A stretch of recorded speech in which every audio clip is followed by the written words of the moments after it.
All right, from the building it all began at Bolero Kyrene here for the title matches of today's JBT events. Both divisions right about at the same time. Scratch is just a little bit ahead.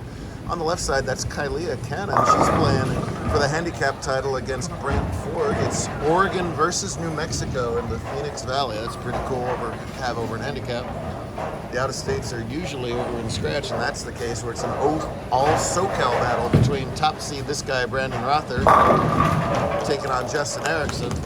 A rock and a hard place battle is Brandon has owned this tournament from the start, including the event's only 300 game, but Justin has almost took away the lead, shooting 797 for the 3 games in the semifinals on a very hard short pattern to just finish below him, the number 2 seed, winning one in a semifinal match against Lewis Cloud to get here anyway. Here's Brantley Ford from Eastern New Mexico, the defending Mountain Conference Handicap Bowler of the Year, as you can see by that sparkly little shirt there. It doesn't actually sparkle, and then it's a nice shirt, is what I meant. Thank you. Speedy Beat can do regular righty hook, or he can do a pure lefty backup. That's what he's elected to go with. He missed that 100 mile. That wasn't where he intended to throw it. Talked to all the finalists. They said this pair is really dried out. Any short pattern after this long a format will of course dry out some. They said this pair was a little bit worse than some others, but they're both on it. They both got to make the right set of adjustments. Brant with a tricky little 2-4-5 to shoot at, and he covers it up nicely. The handicap difference is 17. Brant's got to beat Kyrene by 17 to tie and 18 to win. Tough spare here for Brandon. That's not a. He goes. Yeah, it does go back to righty hook. Oh, it does cover it. He gets 2 balls on each lane of warm up. He was using the black hammer righty hook, and he's using the purple hammer lefty hook. I don't know when the human risk evolved to be able to do that. Mine doesn't do that, but more power to these kids. Looking for the Brooklyn Love jump, Brantley. Oh, that pin. I believe the number is as the pin moves 7.5 degrees off its axis, it's required to fall. That thing must have been 7/17 or something there. Everything but fall down before. Switches to the plastic for his spare, and needed a little bit more. As we got misses all over the place as Erickson blows by that washout. Low cuts today, short patterns are a lot of people's kryptonite. There's a -93 cut in handicap and a -70 in that area in scratch. It's weird though, we have some of our highest scoring individual efforts and many low scoring efforts. It's a have and have not skill learning these short patterns. If you have it, you can light them up as Erickson did in the semifinals. Lights him up there in the left lane. He's went double open strike there through 5 frames.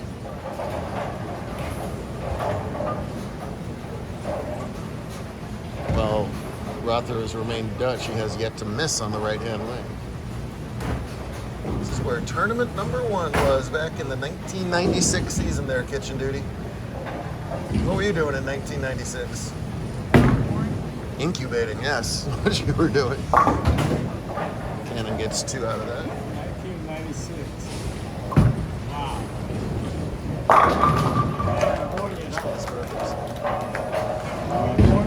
Nobody JBT eligible was even close to being born when this started at this point. Nobody JBT eligible has seen the Mariners in the ALCS until this point. Yes. Let's go. Every stinking pitch. Both teams are great. Scooble is scary. Oh my goodness. See if Cannon can get her first strike at the title match. No love on the Brooklyn either. Her high finish with us was 2nd place, but she's got a couple OJC titles at tour like ours up in Oregon. A whole bunch of Oregon and Washington kids came down for this one to get some sun and fun in the desert Southwest. It is 75 and pouring all day long. There, Rother figures out that left-hand lane, opens up a big lead with this catching that double. Remnants of a hurricane coming through the Southwest. Kylie and Braden and Noah came all down south here to get some beach time and pool time. Did not work out that way for them. Sorry about that. Come down in May. I guarantee it'll be 110 and sunny. Brent always gets advice from his pop over there. He just edged out his big brother, Wesley, for Handicap Bowler of the Year. They were finished 1 and 2. He's got an open working. Got a pretty ball there, 10 in the pit. Got real nice fundamentals for a little guy, just 9 years old still. It's not how I bowled when I was 9. Talented way above their years. Tournament number 1 here, I believe, had 41 entries. Andrew Kane climbed the ladder but lost in the title match. Sean Wood beat him for a, I believe, $63 first place prize. Entry fee was $19, parents. Yeah. Same format though, same exact scorecards. Alright, Erickson sticks around. He's trailing in the match by, about 28 or so he's going to need a lot more of those X's. We obviously saw he could do it. Brandon's perfect game was only the 3rd tour wide this season. Haven't had many yet here in mid-October. Brandon, his buddy Jason Goodside, and Do-Hoon Kwan up in Washington. Folded in Oregon, but from southern Washington is Do-Hoon. Another tricky 2-4-5, and this time he slides by it. So he's got 73 through 5. Kylie at 42 through 4 gets 17 pins. Rother's starting to lock in. What a season this kid is having. 2 titles already. All the other non-wins were top 4 finishes except 1, and that was a 5th place finish. He had 3 straight 2nd place finishes. Now he's got the 300 game. He won the stinking bowling ball today. Everything going Team Rother's way right now. Off to a big early lead in the all-conference points races. Nathan Harnett, the 2-time defending Scratch Bowler of the Year. Brandon is coming for him so far early on. Long way to go. We go all the way through late June for TPC time next July back at Strike Zone, which will be here like that. I feel like we just finished the main event and it starts like next week. See how Cannon goes cross lane at that 10 pin. That's gonna hook by it, isn't it?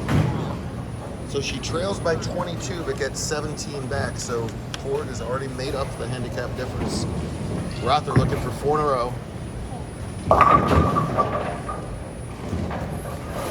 Begs for it to not split. It listens. Now Brandon, for a couple weeks, has been promising me another haircut. He finally got that salad shaved down, but it clearly grows back rather quickly. It's 90% humidity out there. Wouldn't all that stuff frizz? I mean, what's he doing? It's muggy as heck out there.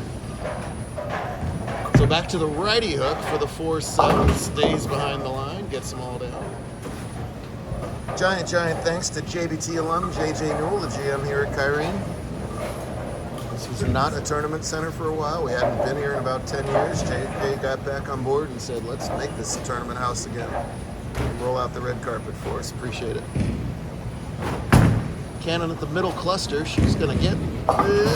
she's going to get a chop is what she's going to get. Rats. Erickson doubles up. He sticks around. He's still got room for 221. He's going to need most of it as Rother pacing in the 210s right now. 255, 266, 277 was that 798 ever. Ow, man. Excellent shot.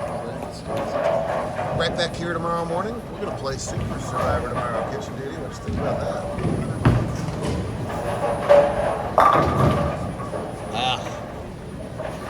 Ugly time for a ring 10. That was a great shot by Erickson. Just sometimes the bowling gods do not cooperate, do they?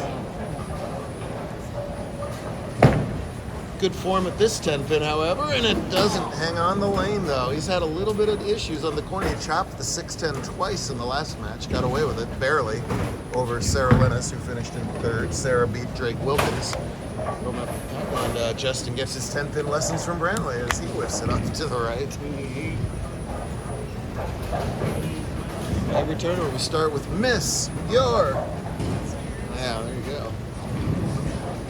82 on the 6th for Ford. He still leads by 23 on the scoreboard, however. Pures that one. Excellent shot. I feel like he's 9 going on 19, don't you? Yeah. Not an average 9-year-old. Oh, hit it did. He begs for it to hit. The 6 complies, just kind of leans over and falls down. The best Erickson can do is 188. Brandon needs 5 pins on 2 balls. I bet you he's going to get it, Kitchen Dude. So this would be title number 15 for him, rapidly climbing up our all-time leaderboard. 60-some-odd bowlers have gotten to 10. Only a handful have gotten to 20. He might hit that by Christmas the way he's going.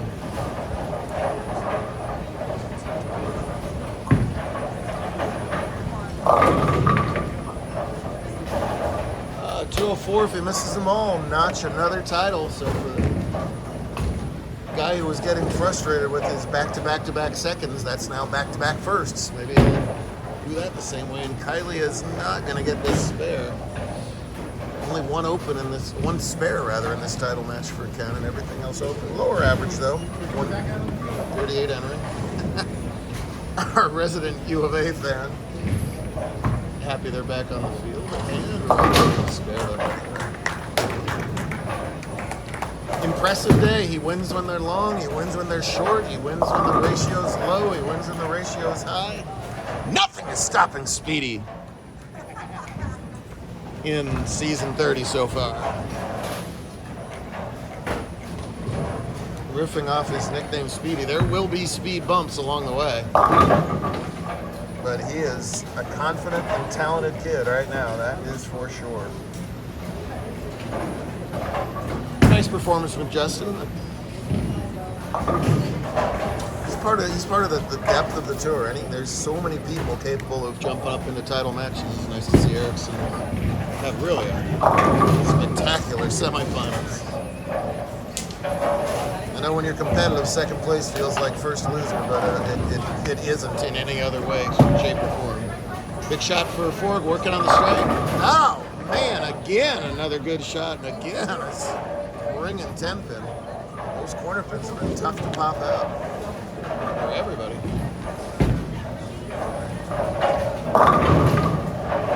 Well, 178, not indicative of how well he bowled. That little spare just took all the wind out of the sails. Sure.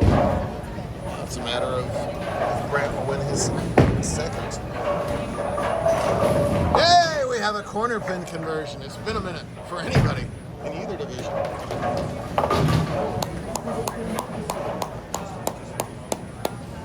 Well, the Battle of SoCal goes to Brandon. Now it's New Mexico versus Oregon, a good old Pac-12 matchup. Remember the Pac-12? I don't. At the same time because it's one of those places where you order online. They have tables. Boy, he's like lane 35 in this title match. Back-to-back strikes on that lane.